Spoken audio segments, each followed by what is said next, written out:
Goeiedag. Ons kyk weer na die evangelie, die goeie nuus van Jesus Christus. Goeie nuus is nie altyd beskikbaar nie, maar enige tyd wat ons na die skrif gaan kyk, dan sien ons die goeie nuus.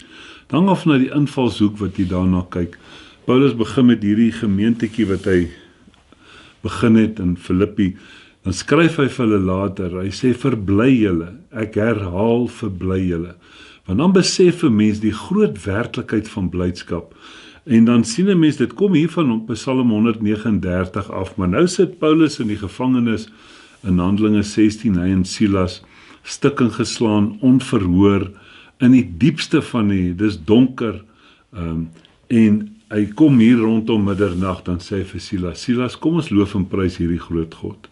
En hy gaan en hulle loof en prys hierdie groot God, en stukken geslaan, en soos hy in al sy goed skryf, verbly julle, dan sit hy in die boeie, soos hy Galasiërs 5 skryf, Galasiërs 5 vers 1, staan dan vas in die vryheid waarmee Christus julle vrygemaak het. Staan vas in die vryheid, en dan sit hy self in die tronk, en dan besef 'n mens, dis 'n vryheid, dis 'n blydskap wat van binne afkom, dis nie 'n blydskap wat jy kan opwek nie, dis 'n blydskap as gevolg van jou geloof, as gevolg van dit wat jy glo, met ander woorde as gevolg van jou oortuiging.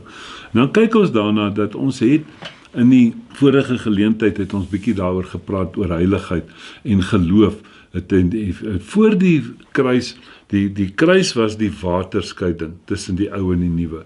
Ons kry voor Christus, ons kry na Christus. Soos ons almanak werk, dan sien 'n mens dat daar's absolute werklikheid, dit is tot op Christus.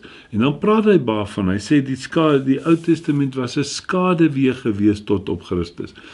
Maar daarna, toe die lig begin skyn, in Johannes 1, dan sê hy, die waaragtige lig wat die hele wêreld verlig was in die kom in die wêreld. En toe die lig begin skyn, toe verdwyn die skaduwee, want dis hoe dit werk. Nou ons is baie keer, dan vat ons Jesus Christus uit en die sukses, die absolute sukses wat hy gedoen het, uit die prentjie uit, en dan sien ons duisternis, en ons sien hoe swaar gaan dit met ons, en kyk hoe sleg gaan dit met ons, en ons vrees vir die dag van môre, net omdat ons gekies het om die duisternis te bring, deur die lig weg te vat. Mense, en dan die oomblik wat ons met mekaar begin gesels, en ons bring hierdie werklikheid van Jesus Christus, die lig, hy sê in Efesiërs, hy sê, julle is nou die lig. Met ander woorde, ons bring dan die lig. Paulus skryf daarvan, mense, dit is so mooi as jy gaan kyk, dat hy skryf daar in Handelinge 26, hy sê, hy het gekom om die mense te oortuig van die duisternis tot die wonderbare lig. So dis so belangrik dat ons besef dat Jesus Christus is die lig, en as ons met mekaar praat, dan skyn ons die lig, en die oomblik as die lig skyn, dan verdwyn alle duisternis. Die duisternis vlug daarvoor, jou probleme, al jou ongeruimthede, alles wat verdwyn daarvoor, gaan kyk maar net. Mense gaan kerk toe, dan kom hulle daar, en dan staan hulle partykeer sommer in rook buite of wat ook al, en vertel grappe en al daai snaakse goed, maar die oomblik as hulle in die kerk instap, wat maar net 'n beeld is van die ding, dan sien jy hoe heilig sit hulle daar in die kerk, en dis 'n verlange vir die mens, dis iets wat ons na onsself moet gaan kyk, dis so reël. Die oomblik as ons met Jesus Christus besig is, dan verdwyn alle duisternis, en die lig begin skyn, en dan sien ons weer kans vir môre, soos die ou liedjie vir ons sê. So mense, baie belangrik het ons gekyk, dat dit nie oor jou geloof gaan, voor die kruisiging, selfs in die 4 evangelies, gaan soos jy dit geglo het, jou geloof het jou gered, ensovoorts. Maar toe kom ons, toe Jesus Christus sterf, toe sterf hy vir almal was ingesluit in Christus, ons is saam met Christus gekruisig, ons leef nie meer nie, sê Galasiërs 2 vers 20, toe sterf jy, en jy sterf jou geloof ook af. Nou kry jy 'n nuwe geloof, dis hoekom die skrif sê, Romeine 10 vers 17, geloof kom nou deur die gehoor, want jy het nou nie meer geloof nie. Nou kom dit, maar wie se geloof is dit as dit na jou toe kom? Die geloof van God. En dit is absoluut die werklikheid wat die wêreld oorwin. Mense is so fantasties, en dis hoekom ek elke keer begin met die goeie nuus. Dis die goeie nuus aangaande Jesus Christus wat vir ons gekom het. Nou, praat as ons nou net besef die waterskeiding, ons gooi nooit die oue weg nie, die skrif praat telke maal daaroor, dit wat gebou is op die wet en die profete, soos byvoorbeeld Romeine 3, so van vers 20 af, reg deur Efesiërs 2 praat hy daarvan, dis 'n gebou op die wet en die profete. Mense, Paulus kom en hy sê, hy het 'n nuwe gebou wat hy kom oprig. So, hy praat van 'n nuwe gebou, hy sê, soos 'n bekwame boumeester het hy nou begin bou, en hy het 'n fondasie gelê, hy sê, maar daai fondasie, sê hy in 1 Korintiërs 3, is Jesus Christus, en hy sê, niemand anders te bou op 'n ander fondasie nie, daar bestaan nie 'n ander fondasie nie, jy bou nie op Moses nie, jy bou nie op die wet nie, jy bou nie op die Ou Testament nie, jy bou op Jesus Christus, want daardie fondasie van die Ou Testament het so, mense, dit is so fantasties, as jy dink die fondasie van die Ou Testament, die grootste van grootstes val net so, Dawid, Abraham, al daai ons, nee, val net so, want dit is 'n fondasie, 'n klein fondasie gewees. Nou sit ons met 'n fondasie wat Jesus Christus gesê het self, hy sê hierdie is 'n lewe wat strek tot in die ewige lewe. Mense, dis 'n verskriklike hoë gebou waarmee ons besig is, en daarom moet die fondasie baie sterk wees, en jy is nie so braai dat jy die fondasie kan wees nie. So jy kan nie op jouself bou nie, daarom bou ons op Jesus Christus, en dis die gebou wat ons bou. Hoor gou hierso, 1 Petrus 1, van vers 9 af, hy sê, en die einddoel van julle geloof, die saligheid van julle siele te verkry, want ons is gees, siel, liggaam, en die probleemarea is, dat God het vir ons weer hierdie werklikheid kom gee. Ek gaan so bietjie oor die goedjies spring, net terwille van tyd gaan ek dit noem. 1 Korintiërs 2, van vers 12 af, en sê hy, dat God het nie vir ons die gees van hierdie wêreld gegee nie, maar hy het vir ons sy gees gegee, sodat ons kan weet wat hy ons uit genade geskenk het, dat ons hom kan ondersoek. Hy sê, want jy weet nie wat in die gees van 'n ander ou aangaan nie, nog minder weet jy wat in God se gees aangaan, maar daarom het God in Christus gekom, en, mense, is groot hierdie. Jy weet nie wat in 'n ander ou se gees aangaan, en sy gedagte aangaan nie, net so weet hy nie wat by jou aangaan, jy kan so voor 'n ou sit en sy rad voor sy oë draai. Hy sê, so weet jy ook nie wat in God se gedagtes aangaan nie. Dis die Ou Testament. Hy sê, daarom het God vir ons sy gees gegee. Nou kan ons sy gees ondersoek. Dan praat hy later, die 13de en die 14de vers, 1 Korintiërs 2. Dan sê hy, die natuurlike mens kan nie die dinge van die gees verstaan nie, want alles word geestelik beoordeel, want God is gees. Hy sê dit vir ons in Johannes 4, vrou by die put, dan sê Jesus vir haar, God is gees, en die wat hom aanbid, moet hom in gees en in waarheid aanbid. So dit het hy gekom, en daarom het God in Christus gekom, en sy gees uitgestort oor alle vlees, sodat almal die gees van God het, en dit is so fantasties. Hy sê, niemand sal 'n verontskuldiging oor dit hê nie. Hy sê, want hy roep nou van binne af, byvoorbeeld in Galasiërs 4, so in die 4de, 5de vers, dan sê hy roep nou van binne af, my Vader, Abba Vader, roep hy van binne af. Hy sê, byvoorbeeld Romeine 1, nadat hy praat van geloof tot geloof, geloof tot geloof, God se geloof wat nou jou geloof word, sê in die 18de vers, hy sê, niemand sal 'n verontskuldiging wees nie, want hierdie waarhede waar ek vanaand praat, het God self in elke mens se hart uitgestort. Hy het dit ingestort. Hy sê, maar wat doen die mens? Hy sê, party mense het dit deur ongeregtigheid het probeer hulle dit onderdruk. Jy kan dit net onderdruk, maar dit sal uitkom. Jy sal hom hier, soos 'n fontein, jy sal hom hier toedruk en borrel hy hier uit. So sal hier die werklikhede daar wees, want dit is God wat aan die werk is met dit. En so, daarom het God vir ons sy gees kom gee, dis gees, siel is jou denke wat moet vernuwe, volgens Romeine 12 vers 2 onder andere, en Efesiërs 4 vers 23 en 24 sê dat jy nou moet in jou denke vernuwe word oor hierdie werklikhede. En dan sit ons dat die derde een is natuurlik die liggaam. En die liggaam sal verander as die denke dit glo, want jou denke is die lamp van jou liggaam, sê Matteus 6. Nee, so vers 19, 20, 21. So hy sê, einddoel van julle geloof, die saligheid van julle siele verkry. Hy sê, aangaande hierdie saligheid, het die profete wat geprofeteer het, oor die genade wat vir julle, dis vir ons, julle, as jy sê julle, dan is die mense wat hierdie woord hoor, dan moet hy sê, dis vir my. Genade wat vir julle bestem is, het die profete ondersoek. Jy sien, dis die Ou Testament, nee. En nagevors, hulle het daarna nagevors, en hulle het nagespeur op watter of hoedanige tyd die gees van Christus wat in hulle was, gewys het, toe hy vooruitgetuig het, die gees het vooruitgetuig het, van die lyde wat oor Christus sou kom, 2000 jaar terug, en die heerlikheid daarna, in ons lewe, in die heerlikheid daarna, verstaan nie hoekom ek sê, dis die goeie nuus, die blye boodskap, verbly julle in alle omstandighede, ek herhaal, verbly julle, dis die einddoel van julle geloof, die saligheid van jou siel, want die siel is, die denke is nog altyd die probleem, gees is nie 'n probleem nie, want God het vir ons sy gees gegee, en na mate jou denke verander, sal jou optrede verander. So baie keer dan sien ons daar soos iemand, dan sien ons hy maak nou, dan onthou praat nou gees, siel, liggaam, nou sien jy, hy sê ons is nou die gebou van God, weet jy nie, jou liggaam is 'n tempel van God, nou sien 'n mens baie keer, joh, maar daai ou, al wat moet gebeur, is dat daai ou gebou wat hy dink jy is, wat jy in jou denke het wie jy is, die ou mens, die probleem, hy sê in Matteus 15 vers 6, hy sê, julle maak die werk van God kragteloos deur julle tradisies. Jy sien, daai tradisionele gebou, jy moet nie net uit 'n ander gebou bewoon nie, hy moet afgebreek word, hy moet gesloop word. Jy sien, ons wil dit wat ons in die tradisie geleer het, jy moet jouself verbeter.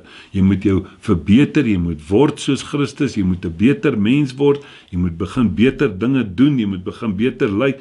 Dit is nou net om my ou gebou bietjie op te tollie. Nee, dis nie dit nie. Hy sê, ek is saam met Christus gekruisig, ek leef nie meer nie. Daai ou gebou moet gesloop word in jou denke deur geloof. Kom deur die gehoor deur die woord van God. Mense, dit is so belangrik dat ons daarna gaan kyk. Nou kom Jesus byvoorbeeld in Johannes 2 in die evangelies. Nou praat hy met die mense oor wat hy gaan doen aan die kruis. En hy begin met die water en wyn wat hy verander, wat hy net vir hulle wys.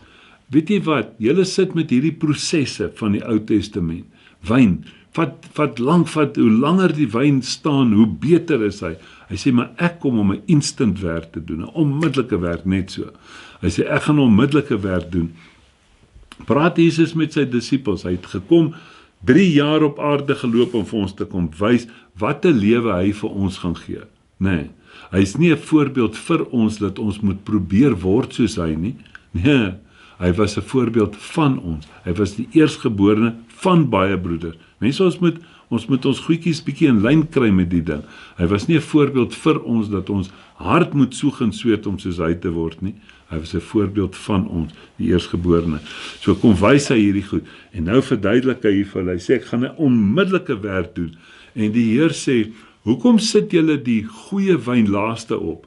Wat is die Goeie Testament? Die Nuwe Testament, die Laaste Testament. Nee, ons kan nie by die Eerste Testament bly nie. Nee, want hy sê vir ons, dit was die slegte wyn. Nee, nou sê die goeie wyn vir ons kom insit, 'n onmiddellike werk, 3 dae. Nou praat Jesus met hulle, as ons dit nou nie verstaan nie, dan gaan hy dit vir ons hierso sê. Hulle vra in die 18de vers vir Jesus van Johannes 2, wat 'n teken doen u? Vers 19, en Jesus antwoord en sê vir hulle, breek hierdie tempel af en in 3 dae sal ek dit oprig. Sien jy waaroor praat hy oor die water en wyn, die wonderwerk van die water en wyn? Hy praat oor die tempel, nee, hy praat oor die tempel, hy sê, die breek hierdie tempel af en 3 dae sal ek dit oprig. En die Jode sê, 46 jaar lank is aan hierdie tempel gebou en u sal dit in 3 dae oprig. Hoor mooi, maar hy het oor die tempel van sy liggaam gespreek. Oor die tempel van sy liggaam gespreek. En dan sien ons die werklikheid wat Jesus gedoen het. Hulle kon hierdie goed nie glo nie. Hulle kon dit nie glo nie. Hy stap saam met die Emmausgangers, Lukas 24, stap hy saam met hulle herken hom nie eers nie. Hulle sê, alles is nou daarmee heen, ons het soveel hoop gehad in hier. Hy sê, waarvan praat julle?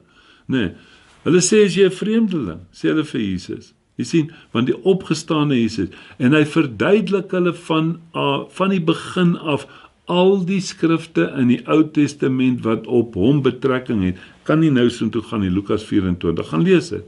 En daarna open hy sy oë, hulle oë, sodat hulle die werklikheid kon sien. Jy sien, want as Jesus dit voor die kruisiging, hier is hy nog Johannes 2 voor die kruis besig, dan dit gesê, dan sou hulle, hy sê dan 1 Korintiërs 2 vers 8 sê, dan sou die God van hierdie wêreld Jesus nooit laat gekruisig het nie. Jy sien, so nou is hy hier besig met verborgenhede. Nou sê vers 22, en eers toe hy opgestaan het uit die dode, het sy disippels onthou dat hy dit vir hulle gesê het, en hulle het die skrif geglo en die woord wat Jesus gespreek het. Mense, daai skrifgie, daai vers het boekdele. As jy nog net kyk na die Ou Testament en die 4 evangelies, dan sal jy nog wees tot by vers 21. Nee, jy sal nie verstaan waarvan praat Jesus nie. Maar eers wanneer jy die sukses van die kruis sien, die na-kruis boodskap, nee, dan sal jy onthou en sê, o, dis hoekom Jesus dit gesê het, dis hoekom hy die water in wyn verander het, dit is hoekom hy gepraat het oor die grondkondisies, dis hoekom hy gepraat het oor die sout van hierdie aarde, want die sout wat laf geword het, moet weggegooi word, en jy kyk na jou lewe en sien jou lewe is laf, jy is niks meer werd nie. Hy sê, jy kan jouself nie verbeter nie, jy het nuwe sout nodig. Dis die boodskap, dis die goeie nuus van Jesus Christus. So, hy kom om die ou gebou af te breek, en hy bou 'n nuwe gebou, en dit is sy lewe wat hy dan vir elke mens gee. Hebreërs 5 vers 12 sê, vers 11 sê, hulle het traag geword om te hoor. Nou kom Hebreërs 5 vers 12, dan sê hy, dat, weet julle nie, dat julle behoort in hierdie tyd al leraars te wees nie. 'n Leraar leer 4 jaar, 3 jaar party van hulle, ander 6 jaar of 7 jaar, dan sê hy 'n leraar. Dan kom ek, sit 42 jaar lank in die kerk, nee, en ek het geen idee wat my skrif aangaan nie. En ek is nog nie eens in staat om my eie ou huisgroepie te doen nie, of met net vir my eie mense die, ek moet sê, nee, ek moet die kerk toe gaan, ek moet dominee gaan hoor, hy moet my in die hemel kry. Dit was maar die siening wat ek gehad het. Jy sien, en nou kom hy sê, maar jy behoort al leraars te wees. Nee. So dis baie belangrik dat ons gaan kyk. Nou praat die skrif met ons. Dan kom Jesus en hy praat met die mense en die skrif sê vir ons 'n paar keer dat jy moet weet, nee, jy moet weet wat die werklikheid is. Nou kom ons gaan kyk gou na Romeine 6.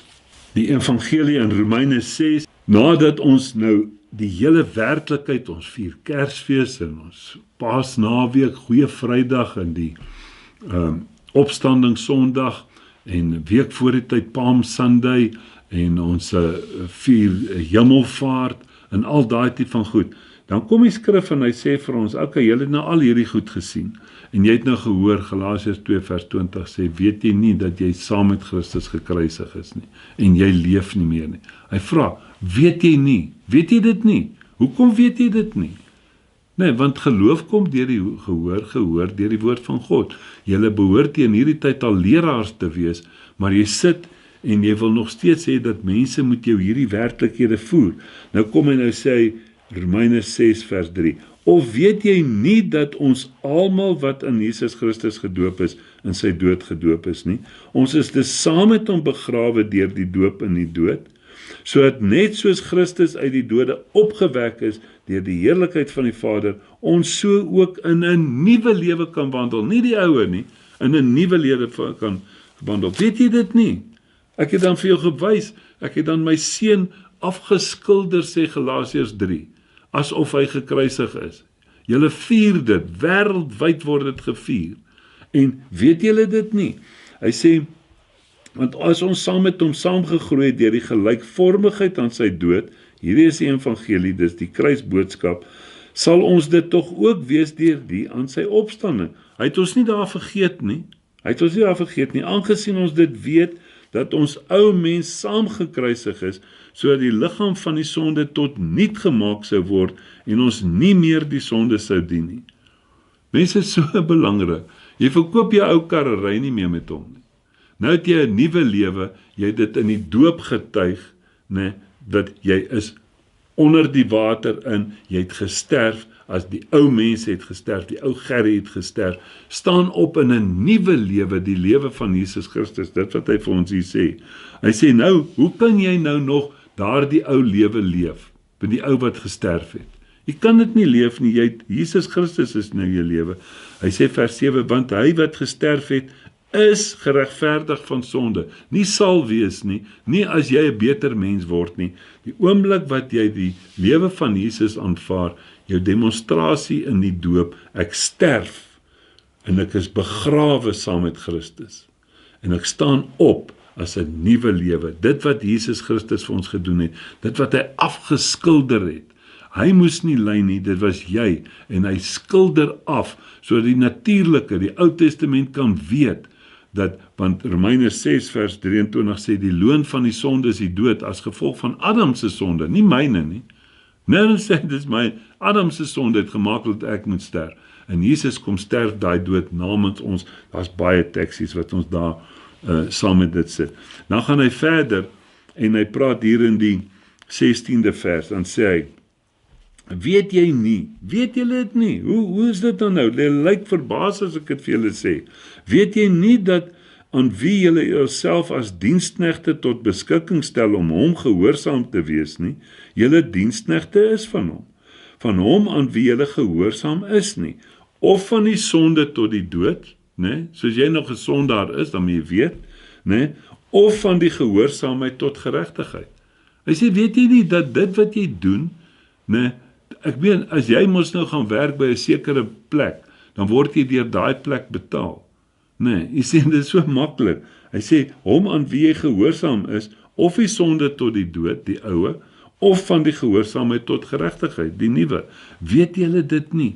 Hy kom in 1 Korintiërs 3 vers 16, praat hy oor hierdie reddingswerklikheid, dan sê hy, weet julle nie dat julle 'n tempel van God is, en dat die Gees van God in julle woon nie? Weet julle dit nie? Hoe ek sê dit dan vir julle, ek het dit gedemonstreer vir julle, ek het my lewe vir julle gegee, hy is uitgestort in Handelinge. Hoe weet julle dan nie hierdie dinge nie? Hy sê, as iemand die tempel van God skend, sal God hom skend, want die tempel van God is heilig, en dit is julle, is heilig, dit is julle. Weet julle dit nie? Hoe wil julle dan nou sê, jy het Jesus Christus aangeneem as jou lewe, maar jy's nie heilig nie. Mense, ons moet hierdie werklikhede weet. Kyk hoe herhaal die skrif dit vir ons. Paar keer, hy kom in 1 Korintiërs 6 vers 9, dan kom hy sê, of weet julle nie dat die onregverdiges die koninkryk van God nie sal beerwe nie? So as jy nou nog met ongeregtigheid besig is, weet jy nie dat jy nie die koninkryk van God sal beerwe nie? Mense gaan aan, dan ek het die dag toe ek by hierdie boodskap hoor, toe sê ek, dankie Here, want as ek 'n week voor dit gesterf het, dan het ek definitief nie ewige lewe gemaak nie. En ek het niks gedoen nie, ek het net die boodskap van my redding, Efesiërs 1 vers 13, mense baie belangrik, ek was baie betrokke by die geestelike diaken en al die goede, en toe ek hierdie boodskap hoor, toe besef ek is hel verdiend. En ek het niks gedoen nie, al wat ek gedoen het, ek het die woord gelees, en Efesiërs 1 vers 13 sê, toe jy die woord van die waarheid, die evangelie van jou redding, gehoor het. Jy het dit gehoor, en ek het dit gehoor, en ek het saam met die mense gegaan, en ek het die Bybelstudies begin bywoon, en die dienste begin bywoon, en ek het gehoor, en toe begin ek het glo. Hy sê, in die oomblik as jy dit glo, word jy verseël met die belofte van die Heilige Gees. Efesiërs 1 vers 13. Weet julle dit nie? Vra die skrif vir ons hierso. Hy sê, gaan verder hierso vers 19. Hy sê, of weet jy nie dat julle liggaam 'n tempel van die Heilige Gees is, wat in julle is nie, wat julle van God het, jy het dit van God afgekry, en dat julle nie aan julle self behoort nie, jy behoort nie aan jouself nie. Mense, die evangelie van die goeie nuus. Ek moes niks gedoen het, om van die kant van die waterskeiding af oor te gaan na hierdie kant toe nie. Ek moes net die evangelie, die goeie nuus hoor, bywoon, en toe ek dit begin, toe ek het glo, geloof is 'n oortuiging, toe ek oortuig is daarvan, toe word hierdie my werklikheid. Hy sê, en niemand sal jou uit my hand ruk nie. Goeie nuus van Jesus Christus. Amen.